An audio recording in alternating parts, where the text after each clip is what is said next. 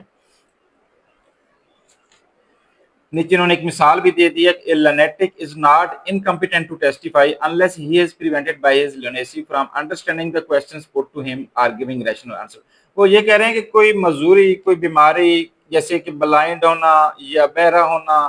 یا گونگا ہونا یا کوئی ایسی چیز کسی بندے کو انکمپیٹنٹ نہیں کرتی کہ وہ ٹیسٹیفائی نہیں کر سکتا، ایز اے وٹنس نہیں اپیئر ہو سکتا۔ لیکن اگر وہی بیماری، وہی چیز، وہی معذوری اس کو سوال سمجھنے میں دقت کر رہی ہے یا وہ مناسب ریشنل آنسر نہیں دے پا رہا، تو پھر اس بیس پہ وہ اس کی گواہی کنسیڈر نہیں ہوگی۔ ادروائز ایز اٹ وہ جو معذوری ہے یا جو اس میں کوئی شارٹ کمنگ ہے، وہ اس کی ریسٹرکشن نہیں ہے اس کی بطور وٹنس کورٹ میں آنے کے لیے۔ تو اسی طرح چائلڈ وٹنس، ایک بندہ اگر چھوٹا بچہ ہے بطور وٹنس عدالت میں آ رہا ہے، تو عدالت اس کی گواہی کو سنے گی، مان بھی سکتی ہے، لیکن کورٹ نے یہ ڈیسائیڈ کرنا ہے کہ کیا وہ اس سوال کو سمجھ پا رہا ہے، کیا اس کا وہ مناسب جواب، ریشنل آنسر دے پا رہا ہے۔ تو بتانے کا مقصد یہ ہے کہ کم عمری، زیادہ عمری یا کوئی بیماری جو ہے وہ کسی کی بطور وٹنس کوئی قدغن نہیں لگاتی، لیکن اگر یہی چیزیں اس کے سوال سمجھنے میں اور مناسب جواب دینے میں رکاوٹ آ رہی ہیں، تو پھر ایسی گواہی کنسیڈر نہیں کی جائے گی۔ جھوٹے بندے کی گواہی بھی کنسیڈر نہیں کی جائے گی، لیکن اگر اس نے اپنے آپ کو بعد میں تبدیل کر لیا ہے، اس میں پازیٹیو چینجز آ گئی ہیں، تو پھر اس کی کورٹ گواہی کو ایکسیپٹ کر سکتی ہے۔ اور آرٹیکل 17 ہے اس کے ساتھ competence and number of witnesses۔ The competence of a person to testify and the number of witnesses required in any case shall be determined in the accordance with injunctions of Islam as laid down in Holy Quran and Sunnah۔ یہ کہہ رہے ہیں کہ کسی بندے کی ٹیسٹیفائر کے طور پہ کمپیٹنسی جو ہم نے دیکھنی ہے، یا ایک کیس ہے اس کے بارے میں کتنے گواہ ہونے ضروری ہیں، تو اس چیز کو ہم اسلام کے اندر جو ضابطے طے کیے گئے ہیں، جو رولز بنا دیے گئے ہیں، جو پرنسپل سیٹ کر دیے گئے ہیں قرآن اور سنہ کے اندر، اس کے مطابق ہم دیکھیں گے کہ whether he is competent or incompetent، یا وہ جیسے ہے کہ اب نکاح ہے تو اس کے لیے 2 مردوں کا بطور گواہ ہونا ضروری ہے۔ اس طرح اگر آپ کسی پہ زنا کا مقدمہ کر رہے ہیں تو اس کے لیے آئی وٹنسز کس بندے کو ہونا چاہیے، اس کے ایلیجیبلٹی، کمپیٹنسی کیا ہے کہ وہ اڈالٹ ہو اور مسلم ہو اور 2 لوگ ہوں، 4 لوگ ہوں۔ تو یہ number of witnesses and competency of witnesses جو ہے وہ ہم اسلام کے بتائے ہوئے جو ضابطے ہیں ان کے مطابق ڈیسائیڈ کریں گے کہ آیا یہ بندہ ایز اے ٹیسٹیفائر کمپیٹنٹ ہے یا نہیں۔ unless otherwise provided in any law relating to the enforcement of حد or any other special law۔ اب یہ ایک قانون شہادت ہے، اگر اس کے علاوہ کچھ اسپیشل لا جیسے حدود کے لاز ہیں، وہاں پہ جو چیز بیان کی گئی ہے، وٹنسز کی qualification,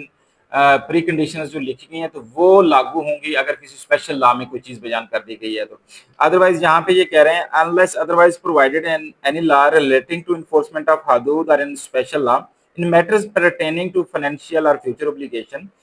if reduced to writing, the instrument shall be attested by 2 men or 1 man and 2 women, so that one may remind the other if necessary, and evidence shall be led accordingly۔ اگر آپ کا درمیان کوئی contract financial metre کے حوالے سے ہے یا کوئی مستقبل کے اندر آپ کوئی ایسا معاہدہ کر رہے ہیں یہ اس کی مستقبل کے بارے میں کچھ چیز ڈیسائیڈ ہونی ہے تو اگر اس کو آپ ریٹرن کر رہے ہیں تو اس کے لیے کتنے گواہان کی ضرورت ہے؟ مالی معاملات کے اندر یا مستقبل کے اندر آپ کا کوئی ڈسپیوٹ رائز ہو سکتا ہے اور وہی چیز آپ ان ریٹرن لا رہے ہیں، تو اس کے لیے یہ کہہ رہے ہیں اگر اسپیشل لا میں کوئی چیز بیان کر دی گئی ہے تو وہ الگ ہے، ادروائز دو لوگوں کا گواہ ہونا، ان کا اٹیسٹ کرنا ضروری ہے، دو مرد یا پھر ایک مرد اور دو عورتیں۔ دو عورتوں کی اس لیے شرط رکھی گئی ہے کہ عورت کے بارے میں تھوڑا سا مرد کو اس کو پریئر سمجھا گیا ہے کہ اس کو ہو سکتا ہے وہ چیز شارٹ کمنگز کی وجہ سے کوئی یاد نہ آ رہی ہو، تو دو عورتیں ایک مرد کے برابر ایز اے وٹنس کنسیڈر کی جاتی ہیں، تو یا دو مرد as a witness tested witness ہوں گے یا پھر ایک مرد اور دو عورتیں۔ In all other matters, the court may accept or act on the testimony of one man or one woman or such other evidence as the circumstances of the case may warrant۔ یہ چیز انہوں نے دو چیزیں بتا دی ہیں، یا تو حدود لاز ہیں یا کچھ اسپیشل لا ہے، یہاں پہ as a witness qualification mention کر دی گئی ہے، تو پھر تو وہ اپلائی ہوگی۔ اگر وہ نہیں ہوتی، آپ کا کوئی فائنینشیل میٹر ہے یا ان فیوچر کوئی چیز آتی ہے جس کے بارے میں آپ ریٹن پیپر بنا رہے ہیں، تو اس کے لیے دو وٹنسز اس کو اٹیسٹ کریں گے یا پھر one man and two woman کریں گے۔ ان معاملات سے ہٹ کے کوئی بھی جو میٹر ہے اس کے اندر کسی ایک بندے کی گواہی بھی ایکسیپٹ کی جا سکتی ہے، کسی ایک مرد کی، کسی ایک عورت کی، کیونکہ لا کے اندر کوانٹیٹی کو نہیں کوالٹی کو دیکھا جاتا ہے۔ اگر پراسیکیوشن کسی ایک گواہ کو لا کے اپنا مقدمہ ثابت کر سکتی ہے تو دیٹ از انف، ضروری نہیں ہے کہ آپ 10 گواہ پیش کریں، اگر ایک بندہ ہی اس کے لیے انف ہے، اس کی گواہی کافی ہے، تو وہ اس بیس پہ مقدمے کا ڈیسیژن سنایا جا سکتا ہے۔ اور یہاں بھی یہی کہا گیا کہ تمام میٹرز جو ہم نے اوپر پڑھے ہیں ان سے ہٹ کے کوئی ہے تو کورٹ کسی ایک بندے کی گواہی چاہے خواہ وہ مرد ہے یا عورت ہے اس کو ایکسیپٹ کر سکتی ہے۔ تو نیکسٹ لیکچر میں ہم دیکھیں گے پریویلیج، کن کن لوگوں کو ہم جو ہے باؤنڈ نہیں کر سکتے کہ وہ طور وٹنس یا وہ کوئی اسٹیٹمنٹ دیں یا ان کے ساتھ کوئی ڈسکشن ہوئی ہے ہماری میٹرز کے بارے میں، تو وہ کیا ان کو باؤنڈ کیا جا سکتا ہے، کیا ان سے ایسی کوئی اسٹیٹمنٹ ریکارڈ کروائی جا سکتی ہے، جیسے ججز ہو سکتے ہیں یا کوئی گورنمنٹ آفیسر ہے یا پھر وہ لا اور اس کے کلائنٹ کے درمیان کوئی اگر کنورسیشن ہوئی ہے یا میاں بیوی کے درمیان اگر کوئی کنورسیشن کمیونیکیشن ہوئی ہے، تو ان لوگوں کو پریویلیج، جنرل پریویلیج حاصل ہے، پھر اس کی کچھ ایکسیپشنز بھی ہیں۔